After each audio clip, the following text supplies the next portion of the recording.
nas realidades dos céus, ela sempre busca dos céus a resposta. Senhor, eu preciso de uma provisão. Pai, eu preciso de um socorro. Deus, eu preciso de uma resposta. Pai, eu preciso de uma porta. Jesus, eu preciso de socorro. Envia uma resposta, envia anjos ao redor da minha casa. Guarda os meus filhos. Jesus, guarda o meu casamento, guarda a minha empresa, guarda o meu chamado. Pai, guarda o meu coração para que ele não se desvie. Eu quero me apresentar ao Senhor com mãos limpas e um coração puro. Jesus, conserva sobre os meus ossos esse fogo por avivamento. A tua palavra diz que o fogo queimará sobre o altar e ele não se apagará. Jesus, eu quero comprar do Senhor colírio para os meus olhos. Jesus, eu quero novas vestes, novos sonhos, novos pensamentos, pensamentos de paz e não de mal. Jesus, eu quero viver no lugar da vergonha, dupla honra, no lugar do medo, ousadia, no lugar de pensamentos de morte, sonhos de vida eterna, palavras de vida eterna. Para onde iremos nós se só tu tens as palavras de vida eterna? Para onde iremos nós se só tu tens as palavras de vida eterna? Jesus, a gente já procurou em outros lugares. Nada nos sacia mais do que a tua presença. Não é sobre o que a gente conquista, Pai, tudo isso passa. É sobre... Eu quero um amigo. O cara fala, amiga. Você precisa de um macho, rapaz, aqui. Ela fala, eu quero é um cúmplice. Ele diz, nós vamos roubar quem? Ele não entende muito esse modelo. Entendeu? Porque quando alguém está reclamando, nós precisamos entender. Ah, pastor, eu estou com um problema com meu filho e eu não consigo entender porque eu dou de tudo o quê? Normalmente quem fala que dá tudo, é tudo material. É telefone, é colégio, é quarto, é cama, é comida, é isso. E seu filho também é alma. Ele precisa de carinho. Não interessa o tamanho dele. Sua filha, põe ela deitada no seu colo. Deita lá na sala o senhor e fala para ela, minha filha, bota a cabeça aqui no colo do papai. Que é isso, pai? Que é isso? Nada. Meu nenenzinho, deita aqui. 5, 10 minutinhos. Passa a mão na cabeça dela. Sabe, você vai lembrar quando ela era aquele negocinho. Isso. Esse dia eu estava lá em casa, passou... E vida em abundância. Mas se você notou, olha que beleza, a frase está no plural. A frase não é quero que você tenha vida e vida em abundância. A frase é quero que tenhais vida e vida em abundância.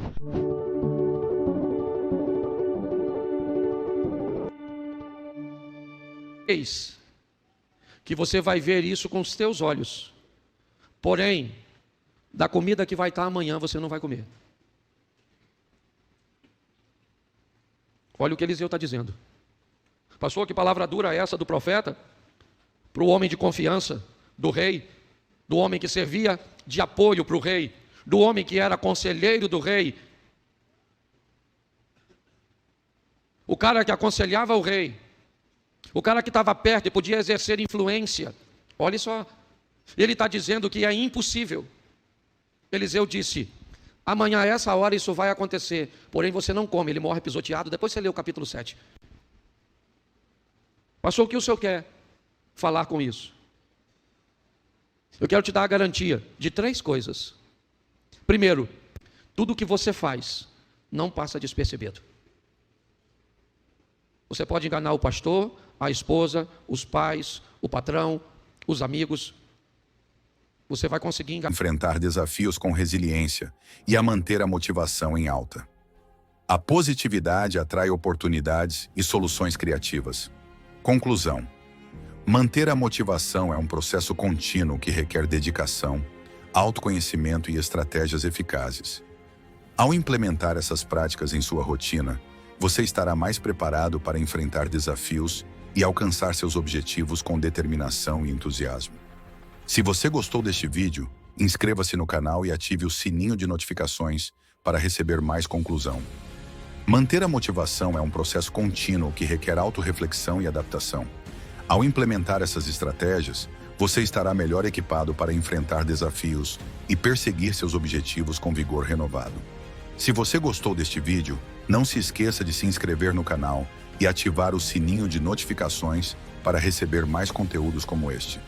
Além disso, confira os links na descrição. Jesus, eu tenho ousadia porque o Senhor me tornou ousado. Eu caminho em coragem porque o Senhor me deu porção de coragem para enfrentar. A tua palavra diz que os ímpios fogem sem que haja ninguém a persegui-los, mas os justos são ousados como um leão. Jesus, eu descanso em paz porque o Senhor tem para mim a paz que excede todo entendimento. Eu posso não entender como vai ser, eu posso não entender qual é o final da história, mas eu sei que o meu Pai é um bom pastor e de nada eu terei falta. Podem 1000 cair ao meu lado, 10.000 à minha direita, mas eu não serei atingido. A tua vara, o teu cajado me consolam, me guardam, um lugar seguro o Senhor preparou para mim e para minha casa. Mesmo que os ventos sejam fortes, nós não vamos sucumbir. Construímos os fundamentos da nossa casa sobre uma rocha inabalável. O Senhor é por nós, quem será contra nós? É o Senhor quem age em nosso favor, quem impedirá o seu agir? Levante suas mãos, feche seus olhos. Eu quero ministrar sobre você. Mentalidade natural, irmão, sempre busca no natural a resposta. Como eu vou fazer essa semana, como eu vou pagar essa conta, como eu vou curar essa doença, como eu vou resolver esse problema. Mas a mentalidade que está sempre ancorada. Grita barato para o menino de 22, 23. Grita e procura ele, onde é que ele vai estar. Eu não estou falando que esses meninos novos não é macho não, porque tem uns caras novos machão e tem uns velhos. Tá certo? Mas eu estou falando que na maioria das vezes é desse jeito. Se uma mulher começar a chorar e dizer que quer sumir para um homem mais velho, ele vai olhar para ela, por quê? Porque ele foi treinado para resolver coisa material. Ele olha e diz: sumir vai... Você está reclamando de quê, minha filha? Olha a casa que tu mora, o carro que tu anda, a comida que tu come. Te falta alguma coisa na geladeira? Porque na cabeça do homem mais antigo, ele foi criado para resolver problemas materiais. E a mulher fica louca com um homem desse, porque ela está chorando, mas não é por coisa material, porque ele é bom, sabe? E aí ela chora mais.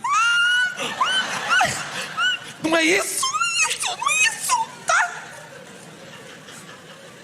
Aliás, os cristãos contam uma coisa maravilhosa. Um milagre feito por Jesus em Nazaré, que é o de multiplicação de pães e peixes. Em alguns dos relatos, vocês se lembram, os discípulos chamam Jesus num canto e dizem: tem 10.000 pessoas aí, e eles estão com fome, eles não querem ir embora. Bom, nem eu iria, se eu visse alguém falar sobre fraternidade, vida decente, solidariedade, não exclusão, também ficaria eu. E aí os discípulos, segundo os relatos, disseram: o povo não quer ir embora, quer comer. E aí Jesus pergunta: o que tem para comer? Tem aí alguns pães e alguns peixes. O que eles falaram? O que nós podemos fazer? Ele disse: vocês vão, entrem, recolhem o que tem na multidão e distribuam. Diz o relato que não só todo mundo comeu, como sobrou cesto de pão e de peixe.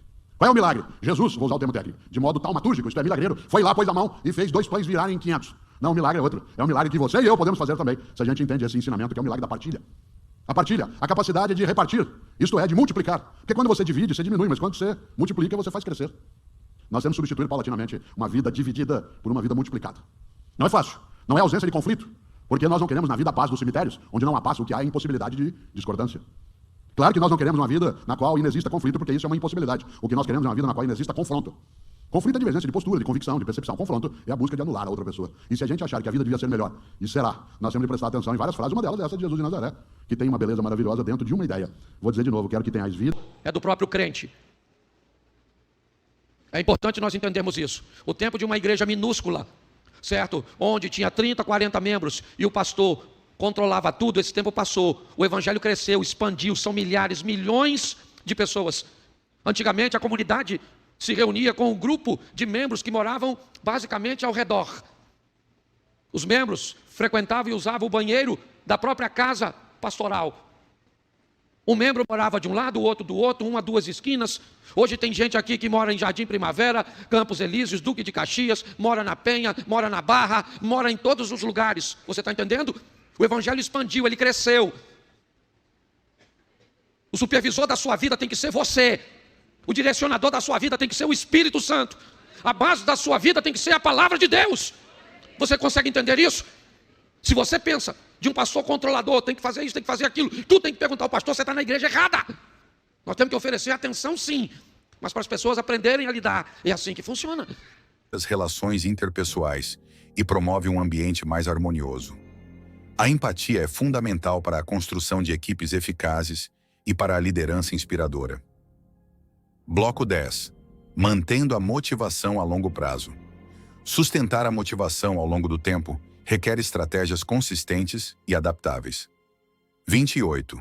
Revise e ajuste suas metas. Periodicamente, avaliar regularmente seus objetivos permite identificar progressos, ajustar estratégias e manter o foco. A flexibilidade é essencial para lidar com mudanças e imprevistos. 29. Celebre conquistas, mesmo as pequenas. Reconhecer e comemorar cada vitória, por menor que seja, reforça o comportamento positivo e mantém a motivação elevada. A celebração é um reconhecimento do esforço e mantenha uma atitude positiva. Cultivar o otimismo e a gratidão ajuda a... Grande demais. Você vai dizer para Deus: Deus, esse gigante é grande demais. Ele vai te responder nessa noite: filho, sempre foi grande demais, mas sempre fui eu quem lutei por você. Deus, as afrontas são grandes demais. O inimigo está me cercando de todos os lados. Ele está tentando me parar. Filho, as afrontas sempre foram grandes demais, mas sempre fui eu quem poupei você. A mentalidade, irmão, do tipo de Deus, entende que assim como os desafios e tudo que a gente enfrenta, a gente precisa apresentar para Deus. A gente entende que toda a glória do que a gente vai viver também é dele. Deus, essa igreja é sua e a glória é tua. Jesus, esses inimigos que me cercam não são meus e a proteção vai vir do Senhor. Jesus, toda palavra contrária está vindo para tentar me parar, porque eu sou o seu filho. O inferno sabe o quanto você me ama, por isso eu te peço, me guarda, porque eu não sei, eu não posso, eu não consigo, mas o Senhor sabe, o Senhor pode, o Senhor consegue. A minha confiança está no Senhor, a minha dependência vem do Senhor, a minha provisão vem do Senhor. Toda palavra que o Senhor me deu até hoje é o que me sustentou no dia mau. Jesus, tudo que eu tenho foi o Senhor quem me deu, tudo que é bom e eu carrego foi o Senhor quem me deu. Eu amo porque o Senhor me amou primeiro. Eu tenho fé porque a minha fé veio por ouvir a palavra que sai da sua boca. Não tem essa delicadeza, ele sabe o que é isso não. Se a senhora falar para ele assim, eu te amo, ele fala, obrigado. Esse dia a mulher foi reclamar de um cara, falou com ele, pastor, ele nunca disse que me ama. Nós temos 20 anos de casado. Por quê? Ele falou assim, porque há 20 anos atrás eu falei para você que eu te amava. O dia que eu mudar de opinião, eu te aviso.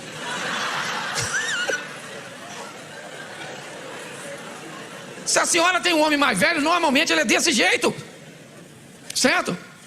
Esses homens mais velhos, eles têm medo de barata, perereca, lagartixa. Se a senhora gritar barata,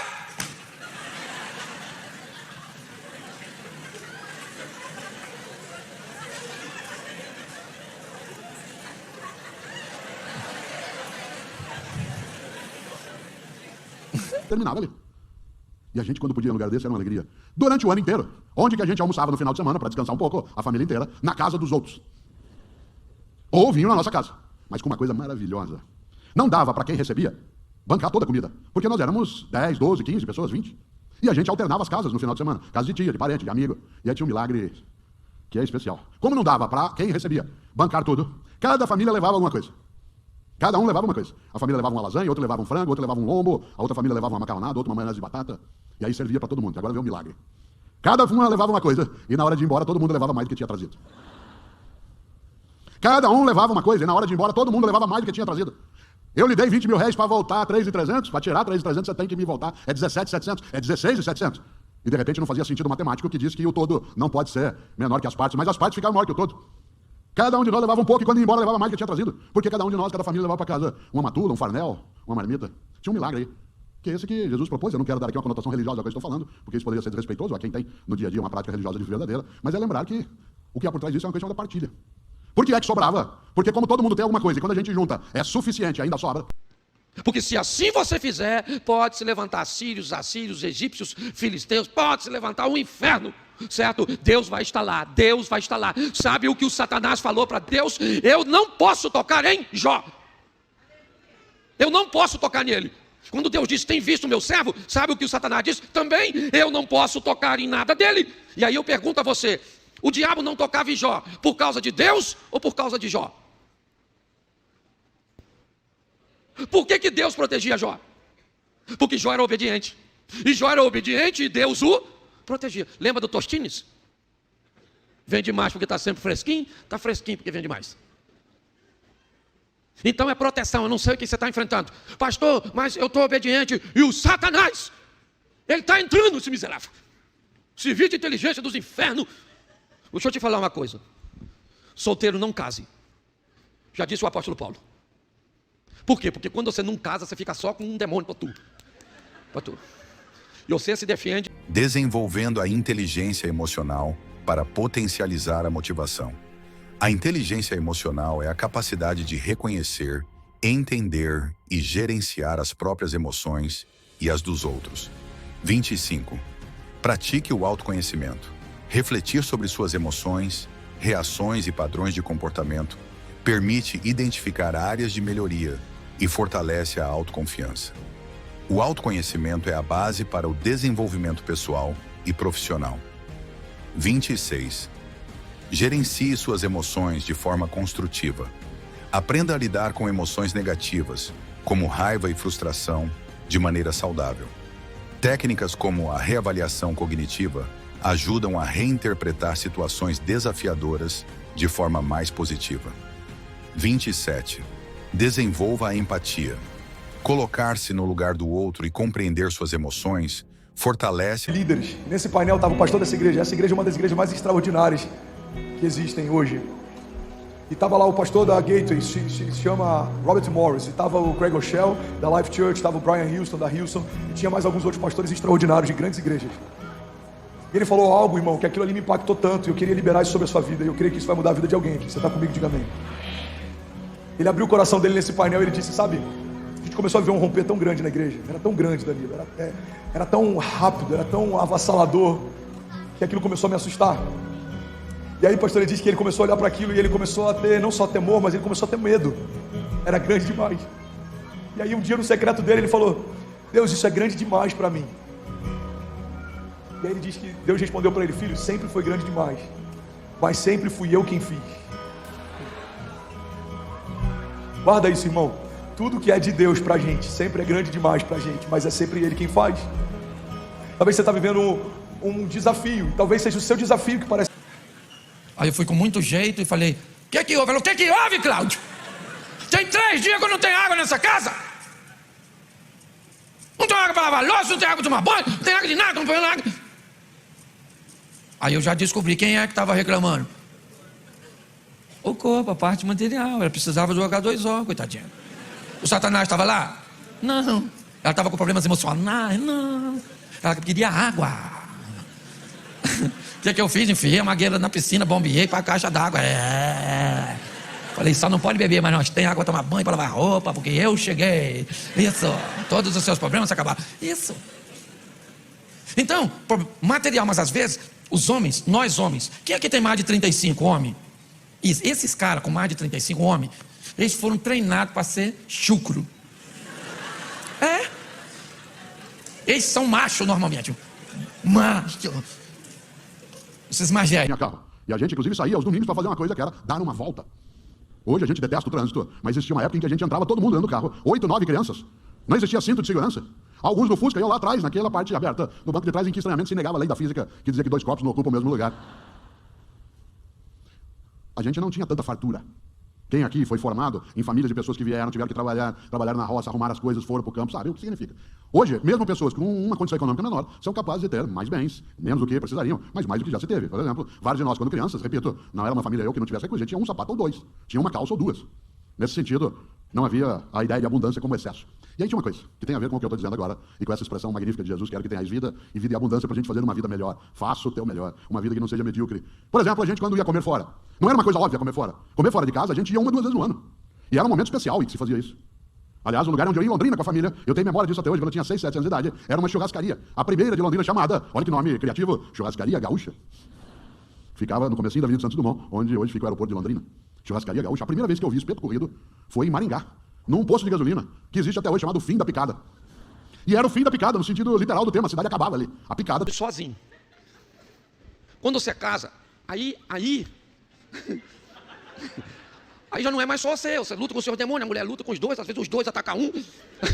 Você está entendendo? Às vezes junta, aí você tem filho. Aí fora falar os demônios da sogra. Você está entendendo? Aí eu tô falando só dos menos perigosos, eu não estou nem falando dos mais, assim, dos de alto nível de periculosidade. Você consegue entender? Quanto mais, se nós vamos expandir, é assim que funciona. Você ri, mas é sério, não estou desanimando ninguém para casar, não. Tá certo? Casa, você merece. Você merece receber isso. Passar por essa vida e não casar. Esse dia eu estava conversando com o padre veio falar comigo de casamento. Eu falei, reverendo, eu vou falar com o senhor tem mulher? Mas para saber o que é casamento, tem que casar?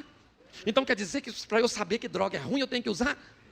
Eu falei, não, eu até respeito o senhor por essa decisão sua, muito sábia, de se manter sozinho. Mas não vem com essa não, vem com essa não. O senhor dá conselho para a mulher dos outros, quero ver o senhor dar para a sua. E significativas. 8. Gerenciando o estresse para manter a motivação. O estresse excessivo pode minar a motivação e a saúde mental. 22. Pratique técnicas de relaxamento. Atividades como meditação, yoga e respiração profunda ajudam a reduzir o estresse e a ansiedade. Dedicar alguns minutos do dia a essas práticas pode melhorar o foco e a clareza mental. 23. Estabeleça limites saudáveis. Aprenda a dizer não quando necessário e a delegar tarefas. Evitar sobrecarga de responsabilidades previne o burnout e mantém a motivação em alta. 24. Reserve momentos para o lazer. Dedique tempo para atividades que lhe tragam prazer e relaxamento, como hobbies, leitura ou passeios ao ar livre. Esses momentos de lazer são essenciais para recarregar as energias e manter o equilíbrio emocional. 9. Precisa, toda a liberação profética que você precisa, toda a paz que excede todo entendimento que você precisa, toda a provisão que você precisa, tudo isso, irmão, está disponível na palavra de Deus. A Bíblia não contém Deus, a Bíblia é Deus. Deus quer se despir para você, Deus quer se revelar para você. A Bíblia diz que a glória de Deus está em ocultar certas coisas e a glória dos reis está em persegui-las. Você vai buscar a Deus e Deus vai responder você. Clama a mim e responder-te-ei, e anunciar-te-ei coisas grandes e insondáveis que não sabes. Aquele que bate, a porta se abre, aquele que procura, encontra. Você está comigo? Fica de pé no seu lugar, eu quero ministrar sobre você. Não se distrai. Ainda bem que eu vim, Jesus. Quantos receberam algo de Deus aqui nessa noite? De verdade. Sabe, alguns anos atrás eu estava numa igreja chamada Gateway. Ela fica em Dallas, no Texas. Foi a minha primeira viagem, se eu não me engano, para os Estados Unidos. Eu fui participar de uma conferência de liderança. Olha para mim, não se distrai. Tinha um painel de Crianças, tô cansada dessa igreja, tô cansada desse bairro, tô cansada, tá? Qualquer dia desse você vai chegar aqui, eu vou ter sumido. Tá? Eu tô exausta. Você já viu uma mulher falando isso? Precisa levantar a mão não, os homens. Tem alguém reclamando, sim ou não? Uma mulher é corpo? Sim ou não? Ela é alma? Ela é espírito? Então, quando você vê uma mulher reclamando, você tem que procurar saber quem é que está reclamando na mulher. Se ela precisa de água, óleo ou combustível. Se a reclamação é do corpo, é da alma ou do espírito. Então, quando sua mulher ficar assim, porque eu vou sumir você. Não fala verbalmente, mas pergunta aqui, quem está aí? É corpo, é alma ou é espírito? Há um tempo atrás, eu cheguei em casa e minha mulher estava uma fera. Nervosa, agressiva. Aí eu... Quem está aí nela, Senhor? Suficiência. Digo de novo, abundância de modo algum é exagero, é descarte, é aquilo que sobra à toa. Uma vida abundante é aquela na qual não haja carência de alternativa. Se você e eu tivermos uma carência de alimento, de abrigo, de cuidado de saúde, de afeto, a abundância é exatamente quando há suficiência. E eu estou dizendo isso por uma razão, porque pessoas que têm mais idade como eu, talvez se lembrem do que eu vou dizer agora. Nosso país, nos 50 anos mais recentes, ele teve uma progressão econômica inédita no tempo anterior. Nós tivemos, nos 50 anos mais recentes, uma mudança significativa em termos de condições econômicas.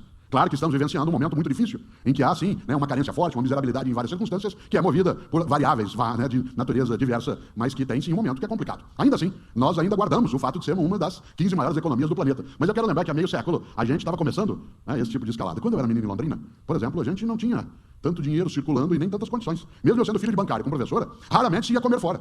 Quando a gente ia receber presente, por exemplo, a gente recebia presente 2 vezes ao ano. No aniversário da gente e no aniversário de Jesus. O que levou muita gente a ter um afeto imenso por Jesus. Você ganhava presente no teu aniversário. Eu que nasci no dia 5 de março, eu ganhava um presente em março. E eu tinha que cuidar direitinho dele, porque o outro só em dezembro. Então, se quebrasse o caminhãozinho, eu tinha que arrumar a rodinha, eu tinha que acertar. Atenção, eu não vivia uma circunstância de penúria. Mas não havia tanta circulação. Quando eu era menino, pouca gente tinha carro na família. Era um tio que... Ele fez o que você está fazendo agora, riu. Falei, vou embora, que isso aqui é um desinformado, um medroso. Você está rindo, mas é sério. Então, Deus, fala assim, Deus me protege. Isso. Pastor, mas eu não sou santo. Aqui também não é igreja católica, não. Ninguém está procurando santo aqui, não. Todo mundo tem falha, sim ou não? Isso aí. A menina ficou nervosa que tacou um negócio em mim. Tacou em mim não, tacou aqui, eu estou brincando. Tá certo? Já estou terminando, o pessoal já está querendo ir embora. Eu acho que ela não está gostando da pregação, tá ruim, Abner.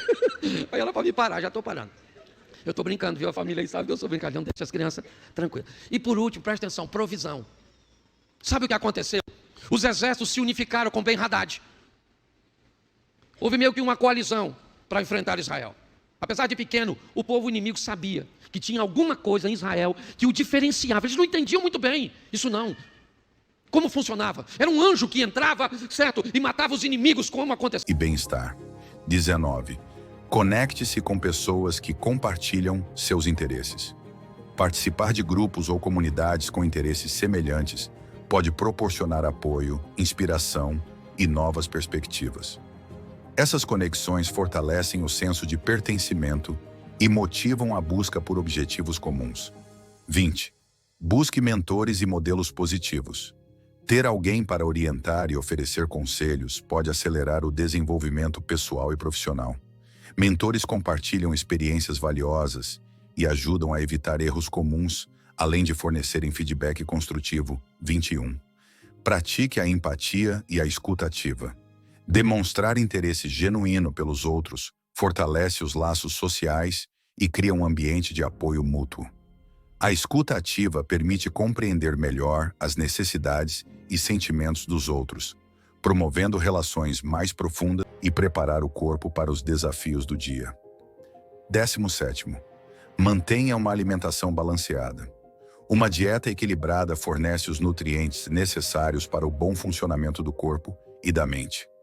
Alimentos ricos em vitaminas, minerais e proteínas contribuem para a concentração e o foco. Evite o consumo excessivo de alimentos processados e açúcares, que podem levar a quedas de energia e desânimo. 18.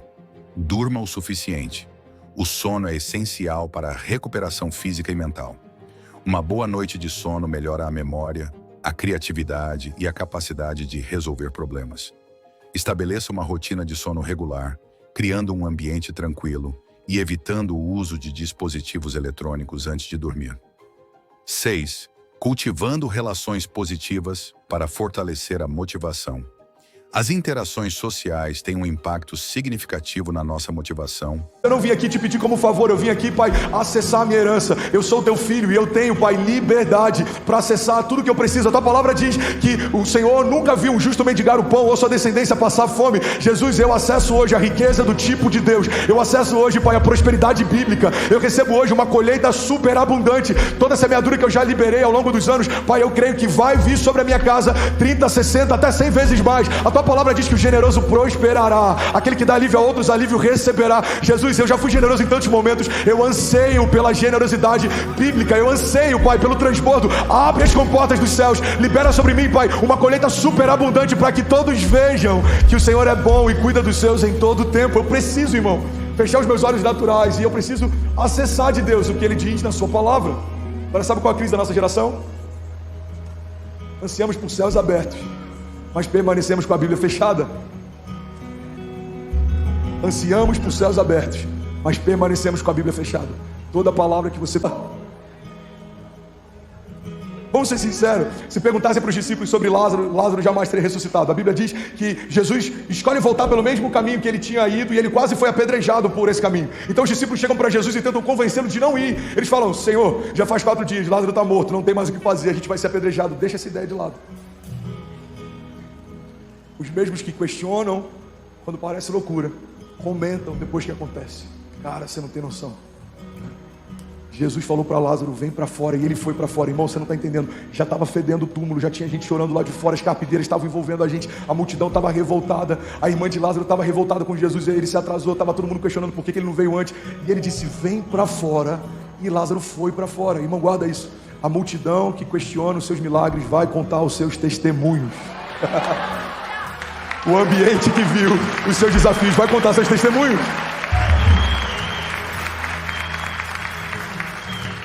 Por isso que a gente tem que escolher. Você quer ficar com a opinião dos homens ou com uma palavra de Deus? Você quer ficar com sentimento ou você quer ficar com uma palavra de Deus? A Bíblia diz: não nos movemos por aquilo que vemos, mas por aquilo que cremos. Quantas vezes, irmão, eu tive que enfrentar desafio que aos meus olhos eu falava: caramba, agora não dá. Mas eu preciso fechar os meus olhos. E é por isso que você já deve ter percebido. 90% do tempo que eu estou orando, eu estou de olhos fechados. Eu subo aqui e eu já falo: levanta suas mãos, fecha os teus olhos, porque eu estou louco para fechar os meus também. Eu aprendi no meu secreto que quando os meus olhos naturais se fecham, é como se os meus olhos espirituais se abrissem. Eu esqueço que eu estou no auditório, irmão. Isso aqui não é mais Alphaville, não é mais São Paulo. Agora é um lugar fechado com Deus. E Ele tem liberdade de falar e de fluir, de fazer. E a gente esquece que tem uma iluminação controlada por alguém, que tem seguranças ao redor, que a gente está sentado num lugar físico. Por quê? Porque a glória de Deus encheu toda a casa, nada mais importa. O som do céu invadiu o ambiente, nada mais importa. O cheiro de Deus está invadindo todo o ambiente, nada mais importa. Os nossos inimigos permanecem sendo inimigos, os nossos gigantes permanecem sendo grandes, mas o nosso Deus permanece sendo Deus. Não há outro Deus, nunca se ouviu e nunca se viu outro Deus além do nosso, que trabalha para aqueles que nele confiam. Deus é Deus, irmão. Deus é Deus. Mas não dá para discernir um Deus sobrenatural através de olhos naturais. A Bíblia diz que o homem natural discerne as coisas naturais, mas o homem espiritual discerne as coisas espirituais. Declare com autoridade, diga: fé, pensar o que Deus pensa e falar o que Deus fala. Você precisa pensar o que Deus pensa. Seu casamento está em crise, pensa o que Deus pensa sobre o casamento. Seus filhos estão revoltados, é uma fase difícil, pensa no que Deus fala a respeito de filhos. Os meus filhos serão como flechas liberadas sobre as nações, não serão motivo de vergonha. Eles cresceram no caminho do Senhor e não vão se desviar dele. Jesus, eu abençoo os meus filhos para que eles possam ir aonde eu não fui, possam viver o que eu não vivi. Os meus filhos serão maiores que eu, serão mais sábios do que eu, carregarão mais unção do que eu carrego, viverão mais milagres do que eu já vivi. Irmão, você precisa olhar para o teu negócio e pensar o que Deus pensa. Pai, o Senhor é o Deus da provisão, a tua palavra diz que o Senhor é o dono do ouro e da prata. Eu preciso de tão pouco para romper, mas... E o que eles vão me mostrar? A quantidade desses 3 fluidos. Se a água baixar, o carro vai ter problema. Então eu tenho um mostrador que me determina a temperatura que ele está. Se o nível de óleo da lubrificação diminuir, eu também tenho um mostrador que vai acender uma luz. Eu também tenho um marcador para determinar o combustível. Porque se eu não ficar atento a essas 3 informações, eu posso ter a minha viagem interrompida. Eu posso ter problemas na minha viagem. Inevitavelmente, a nossa vida é do mesmo jeito. Nós somos corpo, alma e espírito. Negligenciar o atendimento da necessidade de uma dessas 3 áreas pode interromper a minha viagem, pode me criar problemas. Então eu tenho que aprender que eu tenho que cuidar de coisas materiais, senão minha vida para. Eu tenho que cuidar de coisas emocionais, senão minha vida para. E eu tenho que cuidar de coisas espirituais, senão minha vida para. Se você acredita nisso ou não, isso não é relevante, porque isso é uma verdade absoluta, ok? Pouquíssimas pessoas nesse mundo não acreditam nisso. Pouquíssimas. Quase 100% da humanidade acredita, certo? Em corpo, alma e espírito. E se você não acreditar, isso não vai ser muito relevante para que você colha os frutos de não tratar essas áreas com respeito. Pastor, como é que eu sei? Deixa eu te dar um exemplo aqui que eu gosto muito. Quem é o homem aqui que já viu a esposa assim? Você chega em casa e ela está assim, ó. Eu estou cansada. Tá. Eu estou cansada. Tá bom? Estou cansada de você, eu estou cansada dessas crianças. O de Lucas, que é o Evangelho de João, que é o Evangelho um pouco mais filosófico, para quem já o leu, né? Ele tem uma marca de reflexão muito embasada no que a gente chamaria, né, de filosofia e teologia mais adiante. E no Evangelho de João, há ali algo, repito, tanto faz você ter religião ou não, porque isso é uma escolha tua, mas que algumas mensagens, elas são fundas, vindas de vários lugares, e uma é essa que eu vou dizer, Jesus de Nazaré. Há um registro no Evangelho de João, capítulo 10, versículo 10. É fácil guardar para quem é da área de educação, porque é 10, 10. E no capítulo 10, versículo 10 do Evangelho de João, ele escreveu algo atribuído a Jesus de Nazaré, que eu acho magnífico como proposta de convivência, de vida, portanto uma ação política, não necessariamente partidária, né? Porque isso é outra forma de fazer, é um dos modos de fazer política. E o grande, o especial, Jesus diz: quero que tenhais vida e vida em abundância. Eu acho isso genial. Quero que tenhais vida e vida em abundância. Quero que tenhais vida, já se tem. Basta viva ou vivo estar. Mas a frase mais marcante é: não é qualquer vida, não é mini vida, subvida, banal vida, vida de miserabilidade, de dolo, apenas exclusivamente aquilo que machuca. Quero que tenhais vida e vida em abundância. Você sabe o que é abundância. Abundância não é exagero, não é desperdício. Abundância não é de modo algum o luxo descartável. Abundância é suficiência. Abundância é suficiência. Uma das coisas mais marcantes é lembrarmos que para que a vida seja melhor, e será, nós temos de ser capazes de partilha, para que a vida ela tenha a marca da suficiência. Suficiência de afetos, suficiência de condições materiais, suficiência de dignidade. Comida. É isso. Uma cidade que não tinha nada hoje, amanhã tem tudo. Pastor, o que o senhor está querendo dizer? Eu estou querendo dizer que em algumas ocasiões Deus pode mudar a sua vida agora, de hoje para amanhã. Você pode dormir desempregado e acordar empregado. Você pode dormir doente e acordar são.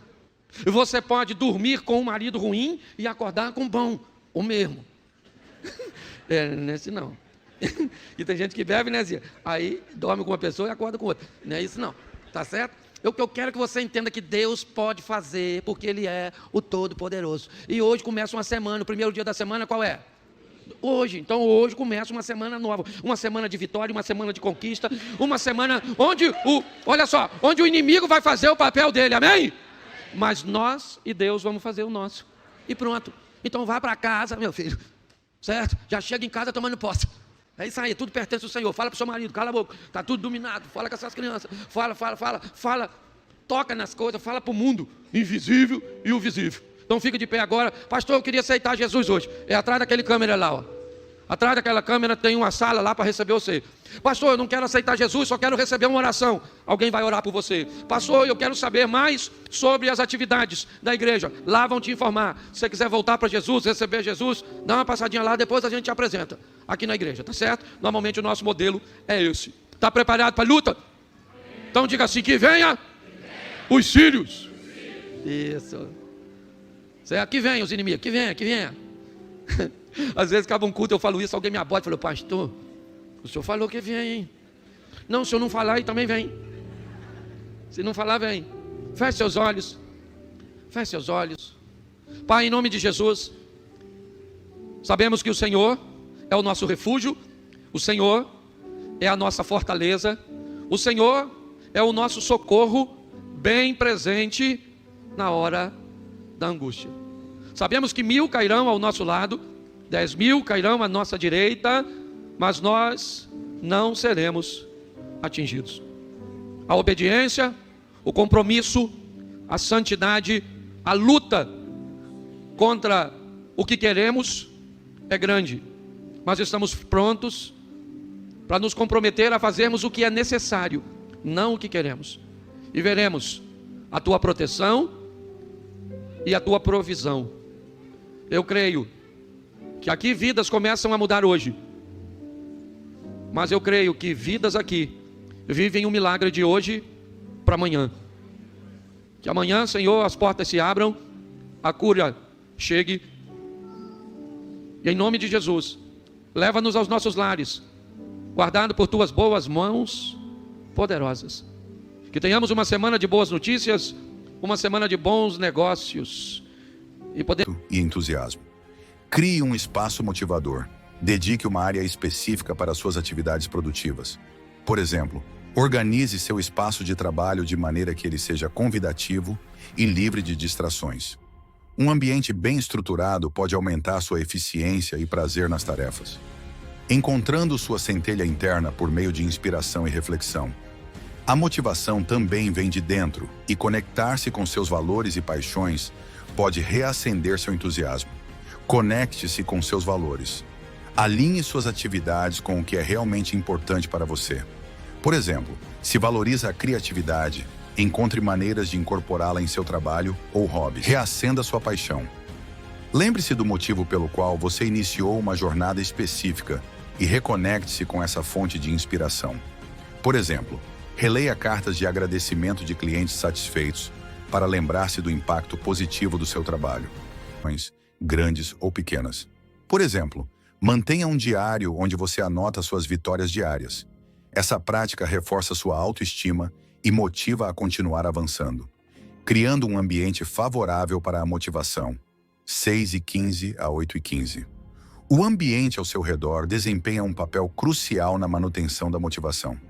Cerque-se de influências positivas. Busque a companhia de pessoas que o inspiram e apoiam seus objetivos. Por exemplo, participe de grupos ou comunidades com interesses semelhantes aos seus. Essas conexões podem fornecer encorajamento e novas perspectivas.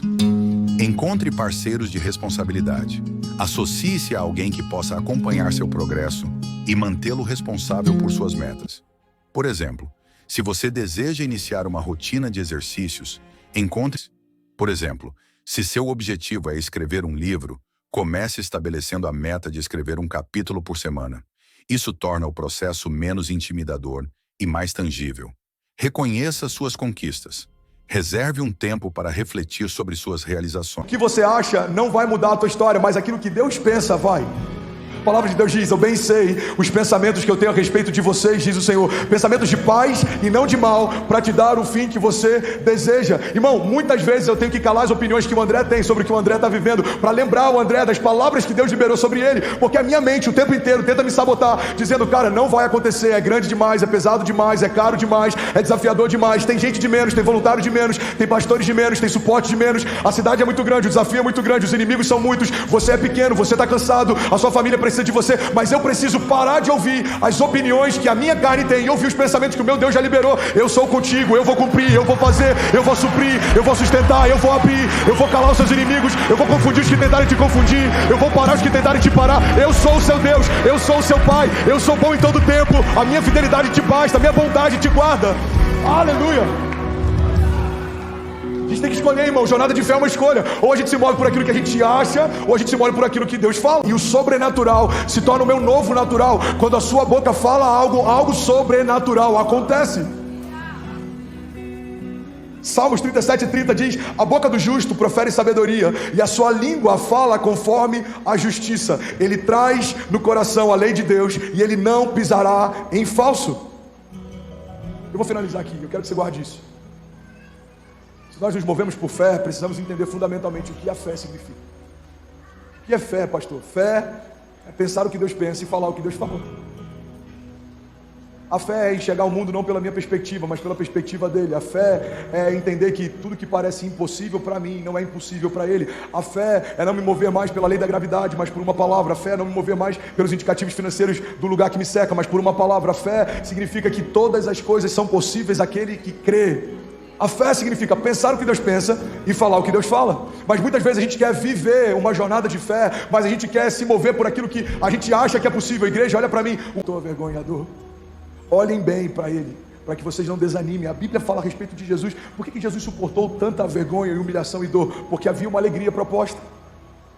A Bíblia diz que chega um ponto que Jesus fala: Pai, se possível for, afasta de mim esse cálice, mas todavia seja feita a tua vontade, não a minha. O que você precisa, irmão, para não desistir, não esmorecer, não parar, não desanimar? Você só precisa de uma palavra.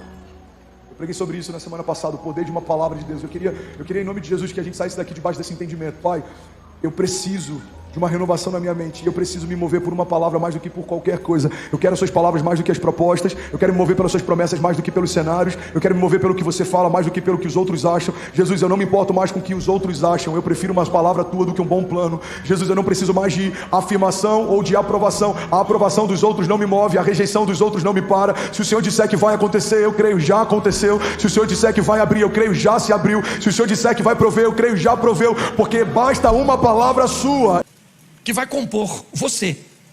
Eu vou me deter num ambiente religioso e vou tratar de 3 áreas com vocês aqui para ficar fácil: corpo, alma e espírito. Nós vamos chamar de corpo as coisas materiais, alma as coisas emocionais e espírito as coisas espirituais. Nós somos a composição, é como se fosse seu carro: água, óleo e combustível. Para o seu carro funcionar, ele precisa desses 3 fluidos, sim ou não? Sim ou não? Eu posso botar água no tanque, ele funciona? A água vai onde? No radiador. Se eu colocar o combustível no motor, ele funciona? Porque no motor vai o...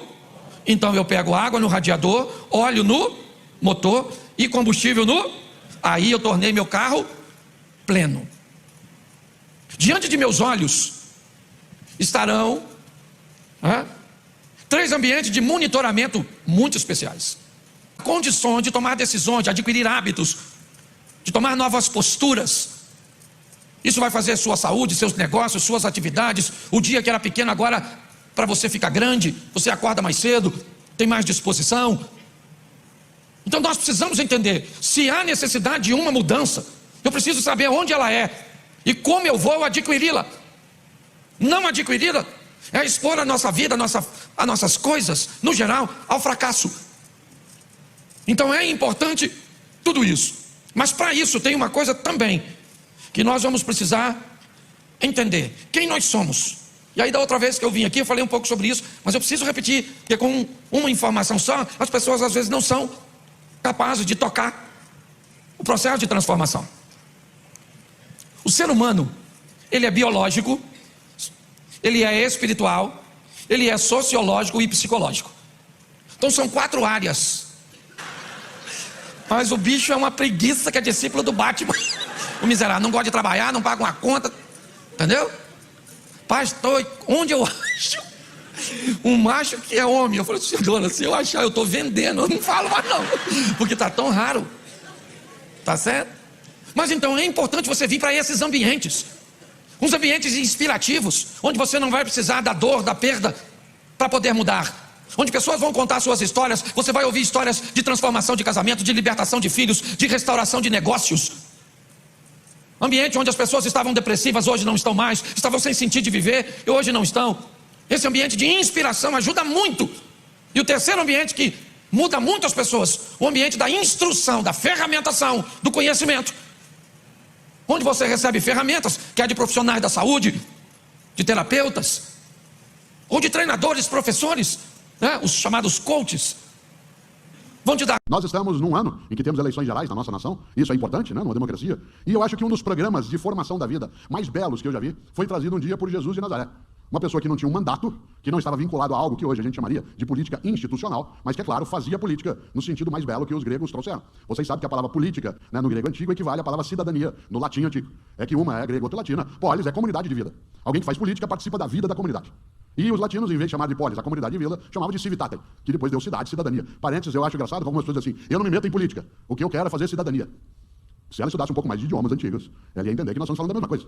Só que uma é em grego e outra em latim. A sensação que dá é que política é uma coisa feia, suja, não merecida, e cidadania é uma coisa elevada. Ela significa o mesmo, com uma diferença. O idioma de origem e o uso que nós damos no cotidiano. Mas quando Jesus de Nazaré, ele interfere na vida da comunidade, e o que eu vou dizer tanto faz se você tem religião ou não, se essa religião ela é cristã, essa é uma decisão tua. Mas Jesus tem várias das suas reflexões que servem muito para pessoas que tenham nele crença ou não. Pessoas que não chamam, como eu agora fiz propositadamente, de Jesus de Nazaré, que é a personagem histórica, e que dizem Jesus Cristo, por ter nisso um vínculo religioso. Ora, Jesus de Nazaré, utilizando o termo histórico, foi capaz de algumas mensagens para implantar a perspectiva de a vida devia ser melhor, e será.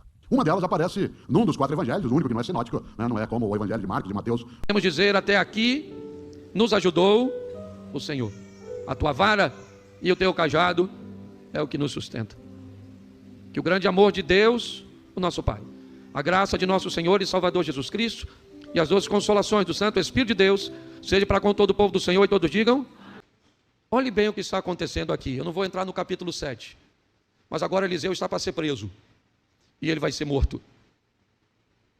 E a palavra de Eliseu é a seguinte: amanhã, a quase este tempo, haverá 1 medida de farinha por 1 ciclo e 2 medidas de cevada por 1 ciclo à porta de Samaria. Porém, um senhor cuja mão o rei se encostava, respondeu ao homem de Deus e disse: eis que ainda que o Senhor fizesse abrir janelas nos céus, como pode acontecer uma coisa dessa? Como? O homem está perguntando: Eliseu, não há nenhuma condição de hoje não ter nada e amanhã ter tanta comida assim, a ponto do preço da comida ficar tão barata. Isso é impossível. Não há nenhuma possibilidade. Se Deus fizesse abrir janelas nos céus, isso não seria possível. Você mora num país de terceiro mundo ou de primeiro, não interessa. As dificuldades, elas vão alternar. O inimigo nunca vai ser destruído, a não ser na batalha final do Armagedon de Deus. O inimigo não foi destruído, ele continuava lá. E agora, o homem está indo até a casa de Eliseu para levar Eliseu. É isso que ele vai fazer, ou pelo menos que ele pretende, certo? E Eliseu disse, certo? Termina a frase dizendo: olhai quando vier o mensageiro, vamos lá? Fechar-lhe a porta, empurrar-lhe com ela, porventura não vem após ele o ruído dos pés do seu Senhor? Verso de número 33, o último. Falava ele ainda com eles, quando lhe chegou o mensageiro, disse o rei: eis que este mal vem do Senhor, né? Que mais, pois esperaria eu do Senhor. juntamente com os anciãos. Enviou o rei um homem de diante de si, mas antes que o mensageiro chegasse a Eliseu, disse este aos anciãos, disse Eliseu, vedes como o filho do homicida mandou tirar minha cabeça? Preste atenção, Eliseu já sabe que ele vai morrer, ou pelo menos que o rei mandou matá-lo. Não vai resolver o problema, mas pelo menos vai tirar do rei e do povo talvez um pouco da culpa, porque a culpa foi do profeta que não matou os inimigos. Por que o profeta não matou os inimigos? Porque um crente sem inimigo, uma pessoa sem desafio, o que ela é? O que ela é? O que é uma pessoa sem obstáculo? O que é uma pessoa sem dificuldade? Fala para mim. Fala para mim quem neste mundo é capaz de viver sem uma adversidade. Jesus disse, no mundo nós teríamos aflições. Se você é rico, se você é pobre, se você é bonito, se você é feio. É o cara que gosta mesmo. Isso. Tem homem aí que gosta de mulher? Levanta a mão aí junto comigo, gente. É isso. Faz assim, só os homens que gostam de mulher. Levanta a mão assim fechada e faz assim comigo assim. É isso aí, mano. Tamo junto. É isso aí, troglodita. Eu mandei você fazer As solteiras tava tudo assim, ó, procurando barulho. Vocês gostam da fofoca, né? Aqui me falaram que o pastor não tá. Então eu posso ficar mais solto. Mas olha só, hoje, por exemplo, deixa eu explicar isso. O macho é o que gosta de mulher, o homem é o que gosta de responsabilidade. Hoje tem uns caras que gostam de responsabilidade. Parceiro, amigo, paga conta, ajuda a cuidar das crianças, mas sem cerol. Tem uns caras que se a senhora falar cerol, a senhora já voou. De vida.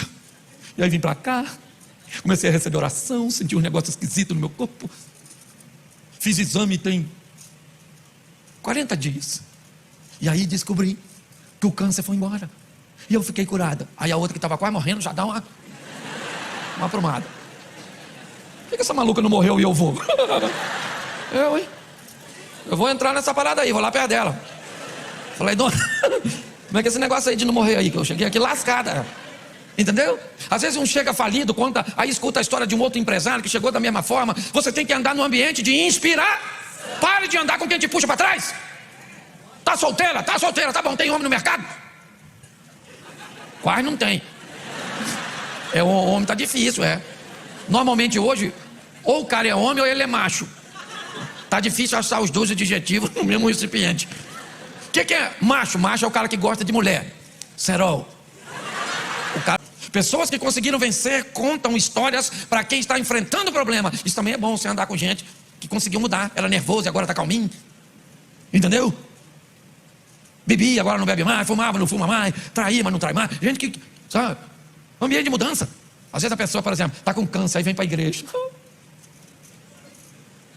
Vou morrer. Esse dia uma mulher falou comigo, eu estou com câncer, vou morrer, pastor. Falei, dona, eu não tenho, também vou. Fala de palhaçada, vai morrer todo mundo nessa vida. Ela falou, nossa, o senhor é grosso. Falei, grosso nada, minha senhora. Hoje em São Paulo morreu um montão de motoqueiro aí, e nem câncer tinha. O que a senhora precisa? Ir para um ambiente de inspiração. É ou não? Aí vem para a igreja, aí sobe uma irmã lá, irmão, queria contar meu testemunho.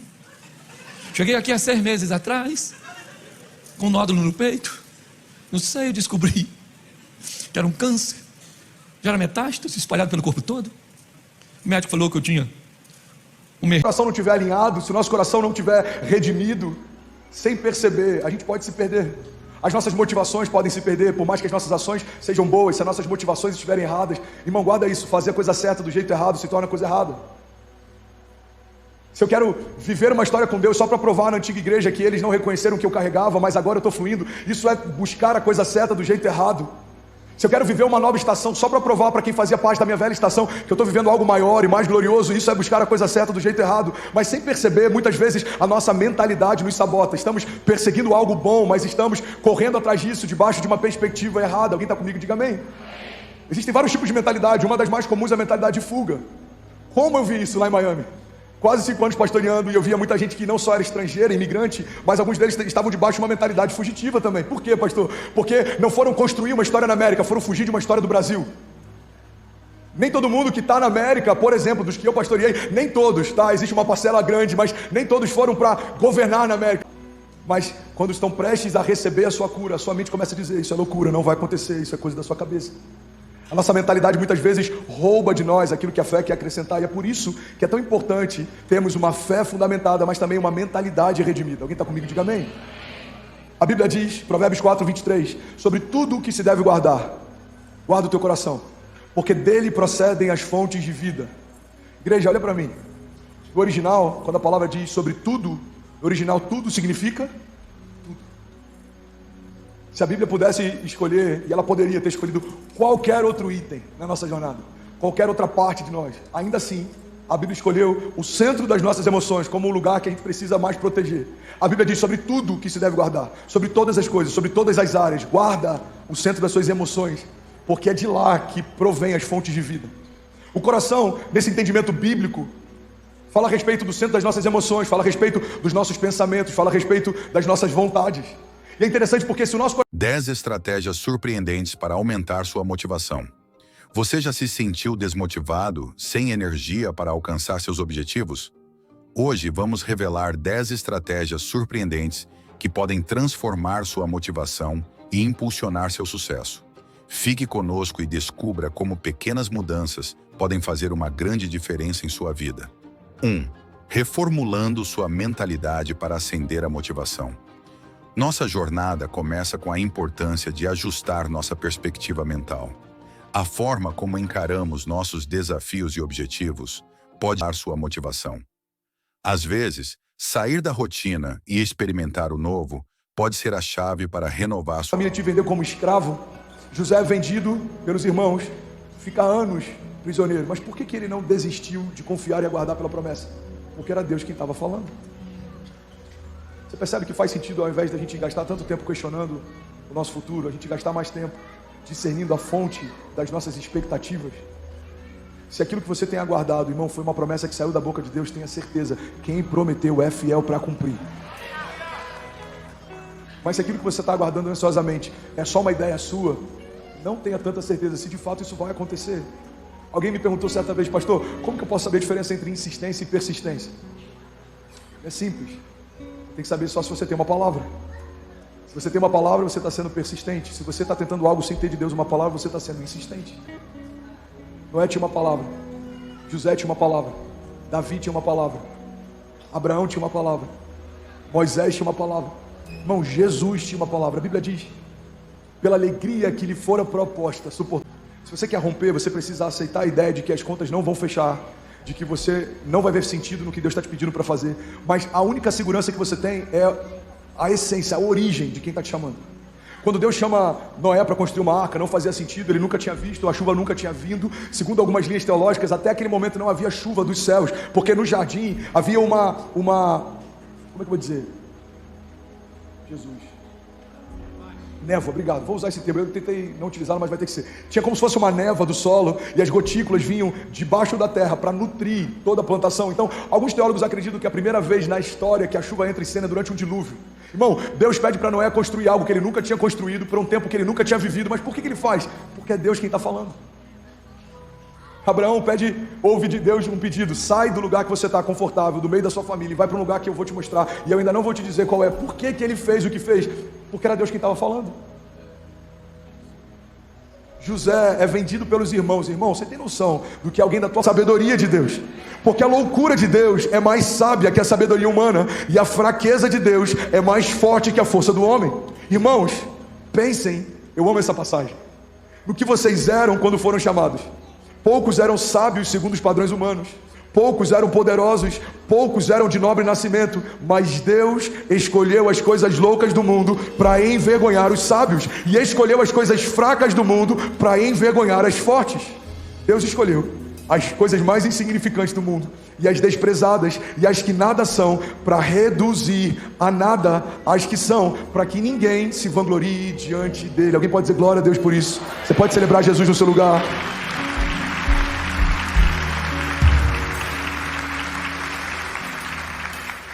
1 Coríntios está dizendo: se a gente quer viver uma jornada de fé, a gente tem que aceitar a ideia de que toda proposta de Deus vai parecer loucura para o mundo, Mas vai acontecer porque é Deus quem está propondo. Olha para mim. Agora vai botar uns estentes, vai fazer umas pontes, fazer tudo. Menina, agora não come mais gordura não. Composteira, caminha, certo? Dorme. Por quê? Porque precisou sofrer. Tá assim de gente que só muda se... Deixa eu falar uma coisa para você. Essa talvez seja a maneira mais forte de mudar, mas também a mais dolorosa. Não deixe isso acontecer com você não. Se Deus trouxe você aqui hoje é para levar você para casa como um marido melhor. Ah, mas sua mulher não merece. E daí?